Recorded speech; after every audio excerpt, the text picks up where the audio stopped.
बिस्मिल्लाहिर्रहमानिर्रहीम, अस्सलाम वालेकुम। मैं हूं मुबश्शिर हसन, आपका बायोलॉजी का टीचर। हम क्लास 9th के अंदर चैप्टर 3 को डिस्कस कर रहे थे। हमने इसके एसएल नंबर 1 to 4 डिस्कशन कर ली थी। आज हम 5 to 6 डिस्कस करेंगे, जिसमें हमारे डिफरेंट ऑर्गेनल्स हैं जिनकी हमने बात करनी है। कुछ ऑर्गेनल्स हमने डिस्कस कर लिए थे और कुछ ऑर्गेनल्स इंशाल्लाह आज हम डिस्कस करेंगे। हम अपनी वर्कशीट के अंदर 5 MCQ, 5 शॉर्ट क्वेश्चन और एक लॉन्ग क्वेश्चन को डिस्कस करेंगे। अब इसमें देखिएगा क्या क्या ऐसा लोग हमें डिस्कस करने हैं। Vacuole, centriole, cytoskeleton and the nucleus. 4 यहाँ पे टॉपिक्स हैं इस वर्कशीट के अंदर जिसको हमने कवर करना है। तो सबसे पहले हम चलते हैं अपने लॉन्ग क्वेश्चन की तरफ। That is very important from the paper point of view, that is the nucleus. तो यहाँ पर आपका जो लॉन्ग क्वेश्चन है वो क्या है, explain the structure and function of nucleus. Nucleus के कंटेंट्स क्या है, इनका फंक्शन क्या होता है, इनका स्ट्रक्चर कैसे होता है, इनको हमने अपनी इस वीडियो के अंदर डिस्कस करना है। देखें जी, सबसे पहले हम इसकी डेफिनेशन की तरफ आएंगे। अब डेफिनेशन भी हो सकती है, आप यहां पर इंट्रोडक्शन भी लिख सकते हैं। आप अपनी हेडिंग को इसी तरह अंडरलाइन करेंगे, डेफिनेशन और इंट्रोडक्शन। डेफिनेशन क्या है, the nucleus is like the control centre of the cell. Very important MCQ also. The nucleus is like the control centre. Control centre you can say the commander of the cell. तो यहां पर and is round structure. अब इसका structure जो बताया गया ये round है, लेकिन जरूरी नहीं है, इरेगुलर शेप्स का हो सकता है। राउंड हम जनरल वर्ड में लिखेंगे। दोनों प्लांट और एनिमल सेल के अंदर ये मौजूद होता है, यानी कि यू कैन से इन ऑल यूकैरियोटिक सेल ये मौजूद होता है। ये इसकी आ जाएगी डेफिनेशन। देन हम चलते हैं इसके लोकेशन। अब लोकेशन के हवाले से अगर बात की जाए तो लोकेशन प्लांट सेल में और एनिमल सेल के अंदर, दोनों के अंदर इसकी लोकेशन डिफरेंट होती है।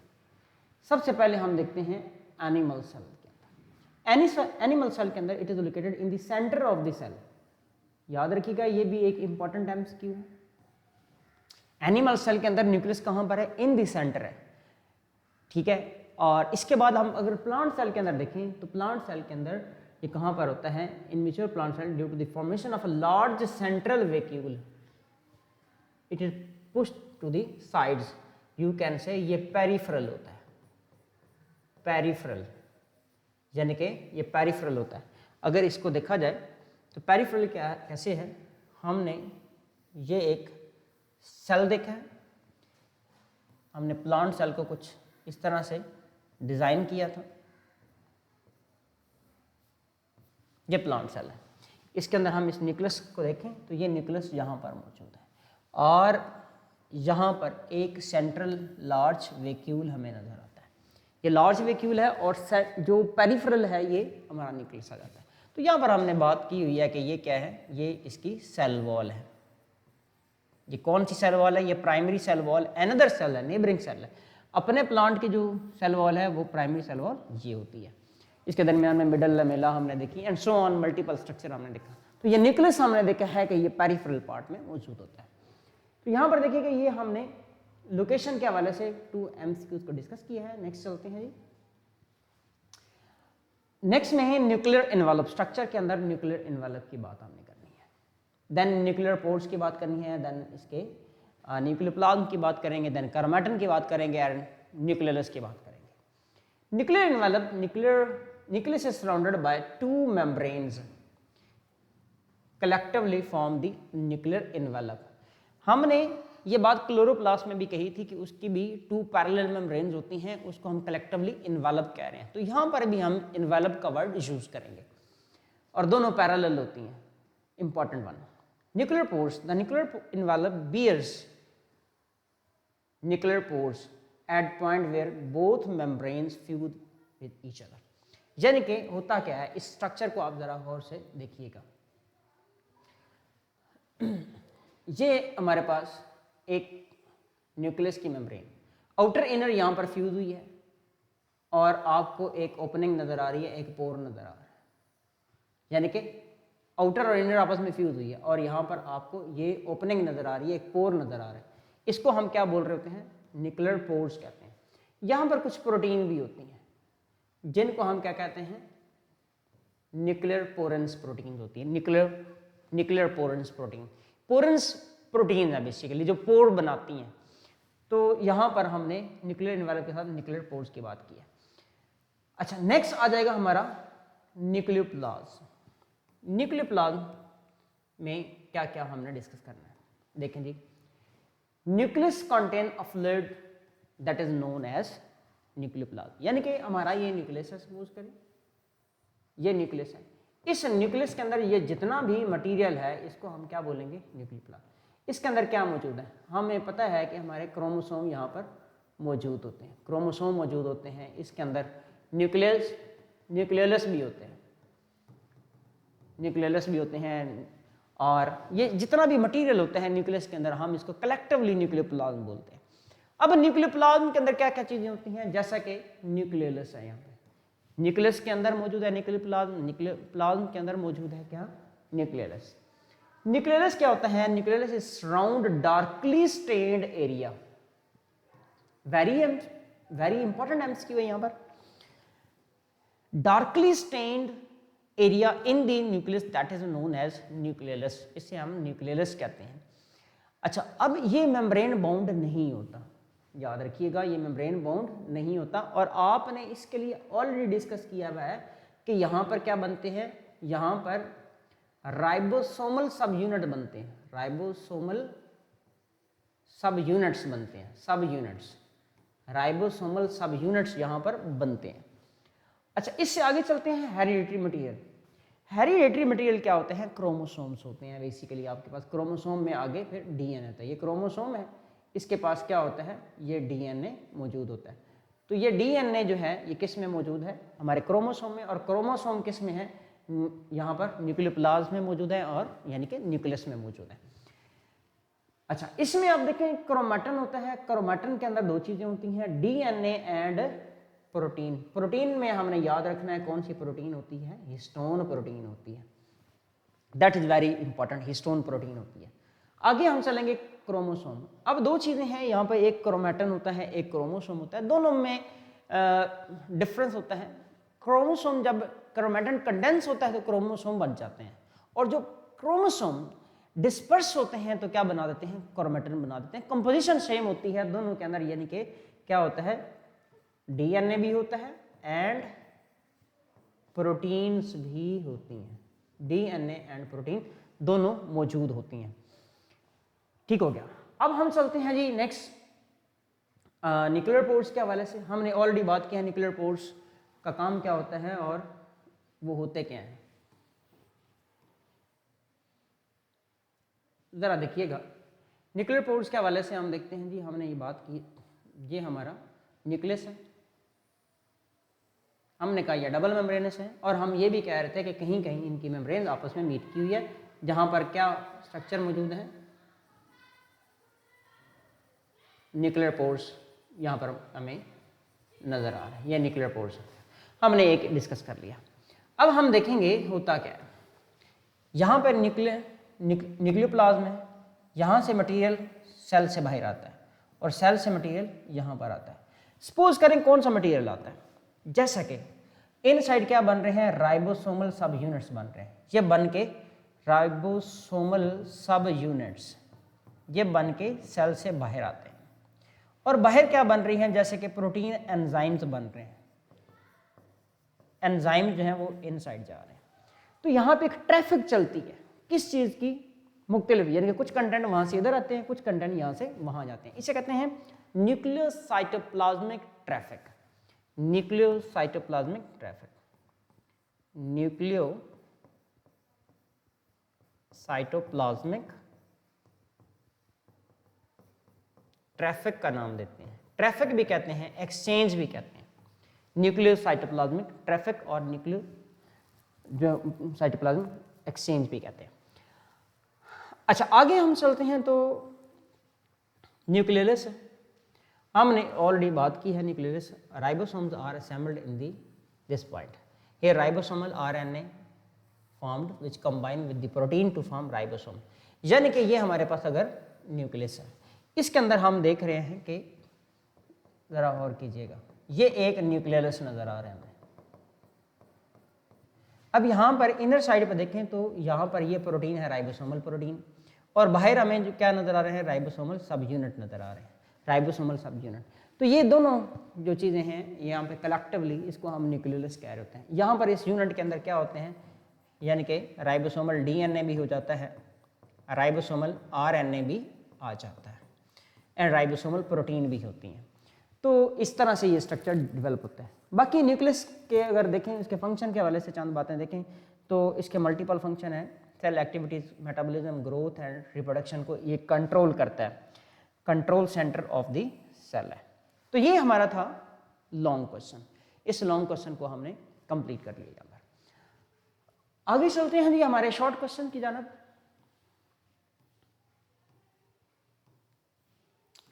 हमारा जो शॉर्ट क्वेश्चन है, जो सबसे पहले है वो क्रोमेटिन एंड क्रोमोसोम है।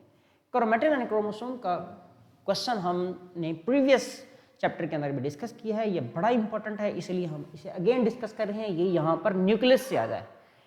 अच्छा, क्रोमेटिन क्या है, हेरिडिटरी मटेरियल है इन the nucleus, is actually in the form of chromatin. Chromatin consist of DNA and coiled histone protein. DNA के ऊपर याद रखिएगा नेगेटिव चार्ज होता है और प्रोटीन के ऊपर पॉजिटिव चार्ज होता है, जिसकी वजह से पॉजिटिव और नेगेटिव की अट्रैक्शन की वजह से डीएनए प्रोटीन के ऊपर कॉइल अप हो जाता है। फिर आ जाता है chromosome. During cell division chromatin fibres, जो क्रोमेटिन फाइबर होते हैं ये कंडेंस होते हैं टाइटली और थ्रेड लाइक रेगुलर स्ट्रक्चर बनाते हैं, जिनको हम क्या बोलते हैं, क्रोमोसोम कह रहे हैं। सपोज करें जी ये हमारा यहाँ पर डिस्पर्स फॉर्म में क्रोमेटिन मौजूद है, ये जब कंडेंस होगा तो ये प्रॉपरली रेगुलर शेप के स्ट्रक्चर बनाएगा, जिनको हम क्रोमोसोम कहेंगे। फिर हमने ये भी कहा कि each species has its own unique chromosomal, जैसे कि हमने कहा इंसान के अंदर कितने होते हैं, 46 क्रोमोसोम होते हैं, ह्यूमन में 46 क्रोमोसोम है। तो ये हमारा यहाँ पे क्वेश्चन आ जाता है। इसके बाद हम क्वेश्चन सेकंड की तरफ आते हैं।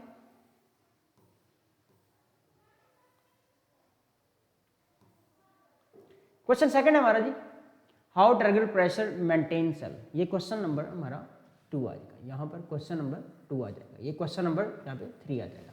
How trigger pressure maintain cell shape. ये ट्रिगर प्रेशर जो होता है ये सेल की शेप को कैसे मेंटेन करता है। अब देखें ट्रिगर प्रेशर होता क्या है, इसको हमने देखना है। अभी हमने इस तरह से सेल बनाया था। ये सवाल कहाँ से है, ये न्यूक्लियस से है। ये सवाल हमारा इंपॉर्टेंट है और ये वैक्यूल से है। न्यूक्लियस के हवाले से हमने इसकी थोड़ी सी डिस्कशन की थी। ये हमारा न्यूक्लियस था और यहाँ पर ये वैक्यूल नजर आ रहा है। ये वैक्यूल लार्ज है, बड़ा वैक्यूल है। होता क्या है, इस वैक्यूल के अंदर बाहर से जो है वो वाटर आ जाता है, पानी आ जाता है। वाटर आया है, वाटर ने क्या किया है, वैक्यूल की जो वॉल है उसके ऊपर प्रेशर लगाया है। जब उसने प्रेशर एक्सर्ट किया है तो ये इसकी वॉल जो है क्या होगी, टर्जेड होगी। तो इसमें एक ट्रिगर प्रेशर क्रिएट हो जाता है। वो ट्रिगर प्रेशर क्या करता है, प्लांट के सेल को टर्जेड करता है। जब टर्जेड करेगा तो वो प्लांट जिनके अंदर सपोर्टिव टिश्यूज ही नहीं है तो वो उनको क्या मिलेगी, सपोर्ट मिलेगी। जैसे हर्बेशियस पार्ट्स ऑफ प्लांट्स होते हैं उनको। Trigger pressure occurs when fluid content of the cell pushes the cell membrane against the cell wall. In this way, it helps to provide plant. तो हमने इसमें मेंशन करना है किस किस का रोल होता है, याद रखिएगा वैक्यूल का रोल होता है, वैक्यूल एंड सेल वॉल, ये दो का रोल होता है यहाँ पर। नेक्स्ट हमारा क्वेश्चन है जी किस पर, define the role of nucleus. अब रोल ऑफ न्यूक्लियस के हवाले से हमारा ये क्वेश्चन 3 है, define the role of nucleus. Nucleus का रोल हम ऑलरेडी डिस्कस किया है, अगेन से हम देखेंगे शॉर्ट क्वेश्चन के अंदर। Nucleus is the like control centre of the cell and is round in the structure. हमने कहा ये राउंड है, याद रखिएगा जरूरी नहीं है कि राउंड हो, इरेगुलर शेप का भी हो सकता है, राउंड हो सकता है, ओवल शेप हो सकता है। फंक्शन के हवाले से आपने कहा ये सेल की जितनी भी एक्टिविटीज़ हैं, मेटाबॉलिज्म है, ग्रोथ है, रिप्रोडक्शन है, इन सब को क्या करता है, कंट्रोल करता है। सेल की तमाम एक्टिविटीज़ को, जिसमें मेटाबॉलिज्म आ सकता है, जिसमें ग्रोथ आती है, जिसमें डेवलपमेंट आती है, सेल डिवीजन आती है, सबको क्या करता है, कंट्रोल कर रहा है। In eukaryotic cell the role is served by the nucleus, यानी कि जितना भी रोल होता है यूकैरियोटिक सेल में, वो कंट्रोल जो पूरे सेल का रोल जो होता है वो कौन कंट्रोल कर रहा होता है, न्यूक्लियस। लेकिन अगर हम बाकी सेल्स देखें तो उनके जो प्रोकैरियोट्स होते हैं उसमें न्यूक्लियस का कंट्रोल नहीं होता, क्योंकि उनमें न्यूक्लियस मौजूद ही नहीं होता। तो यहाँ पर कंट्रोल सेंटर हम इसके हवाले से बात करेंगे कि न्यूक्लियस है। आगे हम चलेंगे डिफाइन साइटोस्केलेटन। साइटोस्केलेटन हमारा ये 4th क्वेश्चन है। इसमें हम देखेंगे क्या क्या मौजूद है। नंबर 1 पे हम इसको डिफाइन कर रहे हैं। Cell has a system of variety of fibrous protein. Fibrous protein का एक सिस्टम है साइटोप्लाज्म के अंदर, हम उसको क्या बोलते हैं, उसको साइटोस्केलेटन कहते हैं। साइटो सेल से और स्केलेटन सेल का skeleton. These protein collectively form cytoskeleton। अब इसकी टाइप्स कौन कौन सी हैं, कौन कौन सी प्रोटीन मौजूद हैं। There are 3 types of protein। Important MCQ है, यहाँ पर आपने नोट करना है। इसके साथ क्या क्या हैं जी, microtubule, microfilament and intermediate filament. ये 3 प्रोटीन आ गए, माइक्रोट्यूब्यूल, माइक्रोफिलामेंट, इंटरमीडिएट फिलामेंट। ये डिफरेंट फिलामेंट्स हैं जो कि कंपोनेंट हैं साइटोस्केलेटन के। ये सारे डिफरेंट प्रोटीन से मिलकर बने होते हैं। जैसे कि अगर मैं इसका मेंशन करूं तो ये ट्यूबुलिन प्रोटीन से बना होता है, ट्यूबुलिन प्रोटीन से बना होता है। माइक्रोफिलामेंट की बात करें तो ये एक्टिन मायोसिन प्रोटीन से बना होता है। इंटरमीडिएट फिलामेंट की बात करें तो ये वाइमेंटन प्रोटीन से बना होता है। ये प्रोटीन इंपॉर्टेंट MCQ हैं, ये भी आपने नोट कर लेने। तो इस क्वेश्चन के 2 कंपोनेंट थे, एक आपने इसका इंट्रोडक्शन बताया है, साथ आपने इसकी टाइप्स बताई हैं। तो इसके भी आपको 3 मार्क्स इस तरह से कंफर्म मिल जाएंगे। क्वेश्चन नंबर हमारा 5, that is last short question, last है बट नॉट लीस्ट है, याद रखिएगा। Discuss the composition and role of cilia and flagella. हमने क्या बताना है, कंपोजिशन बतानी है फ्लैजेला और सीलिया की, और इसका रोल बताना है हमने। और इस क्वेश्चन में भी हम देखें तो हमारे 2 कंपोनेंट्स आ जाएंगे 1.5 के हवाले से। तो इसके 3 मार्क्स हैं। सीलिया and flagella consist of 9 pairs of microtubules. 9 basically 9 tubules हैं जो कि सारी डुप्लेट की फॉर्म में होती 9 है, और वो डुप्लेट की फॉर्म में होती हैं। यू कैन से 9 डुप्लेट आप कह सकते हैं। Which surround a single central pair of microtubule, यानी कि उनके सेंटर में भी एक मौजूद होता है। आपने देखा है कि इस तरह से ये मौजूद है, ये सेल मेम्ब्रेन का पार्ट है। इसमें हम अब वो 9 काउंट करते हैं। कैसे हैं, एक आपके पास ये है, दूसरी आपके पास ये है, तीसरी ये, 4th one, 5th one, 6th one, 7th, 8th and 9th one. ये 9 आपके पास इस तरह की माइक्रोट्यूब्यूल्स हैं, और वो कह रहे हैं कि एक पेयर जो है वो सेंटर में भी मौजूद है, और बाहर इसके बाकी क्या मौजूद हैं, सेल मेम्ब्रेन भी मौजूद है, और इस तरह से ये लेंथ वाइज मौजूद होता है। Cilia and flagella are connected to the basal bodies. Basal bodies वो स्ट्रक्चर होते हैं जो कि सेल के अंदर मौजूद हैं, जहाँ पर हमारा जो सीलिया या फ्लैजेला होता है ये क्या होता है, पेनिट्रेटेड होता है। The basal body serves to anchor a cilium and flagellum in the cell। इसको एंकर करवाता है। तो इस क्वेश्चन में आपने देखें कितने कंपोनेंट है, पहले आप कंपोजिशन बता रहे हैं, फिर आप इसके फंक्शंस की तरफ डिस्कशन कर रहे हैं। कंपोजिशन में आपके 2 मार्क्स होंगे, और फिर फंक्शन के हवाले से देखें सीलिया और फ्लैजेला जो है बेसिकली मूवमेंट करवाता है। अब मूवमेंट के हवाले से भी यहाँ पर हम बात करेंगे, जैसा कि मूवमेंट किसकी करवाता है। अगर फ्लैजेला जो है वो स्पर्म में मौजूद है तो स्पर्म की मूवमेंट होती है। इसी तरह सीलिया जो होते हैं ये किस में होते हैं, हमारे रेस्पिरेटरी सिस्टम में होते हैं, एंड कुछ जो है डाइजेस्टिव सिस्टम में भी हो सकते हैं। रेस्पिरेटरी सिस्टम में बेसिकली ये डस्ट पार्टिकल को और बैक्टीरिया को और जर्म्स को जो है वो बैक फ्लो करवा रहा होता है। तो ये था हमारा क्वेश्चन। इस क्वेश्चन के 2 कंपोनेंट्स थे जो कि कंप्लीट हो गए हैं, और यहाँ पे आप डायग्राम बनाना चाहें तो बना सकते हैं, वो आपका एक्स्ट्रा पॉइंट होता है। हम चलते हैं जी नेक्स्ट की तरफ। नेक्स्ट हमारे आ जाते हैं multiple choice questions. Multiple choice question हमने देखना है कि किस किस पर मुश्तमिल है, क्या क्या इसमें कंटेंट डिस्कस किया गया। नंबर फर्स्ट, सेंट्रियोल की बात की गई है। Animal cell have 2 centriole. याद रखिएगा, एनिमल सेल के पास सेंट्रियोल होते हैं, प्लांट सेल के पास सेंट्रियोल ही नहीं होते। तो पहला आपका यहाँ पे एमसीक्यू है, near the exterior surface of the nucleus. तो इनको कलेक्टिवली क्या बोलते हैं? क्या सेंट्रोसोम कहते हैं, क्या न्यूक्लियोसोम कहते हैं, क्या सेंट्रोमेयर कहते हैं, क्या न्यूक्लियस कहते हैं? जी, इसका राइट आंसर क्या है? इसको सेंट्रोसोम कहते हैं। यानी कि दोनों सेंट्रियोल होते हैं, और जहां पर सेंट्रियोल होते हैं उस सारे एरिया को कलेक्टिवली हम क्या बोलते हैं? सेंट्रोसोम कह रहे होते हैं। ये हमारा फर्स्ट एमसीक्यू था। आगे चलते हैं ये हमारे सेकंड एमसीक्यू की तरफ।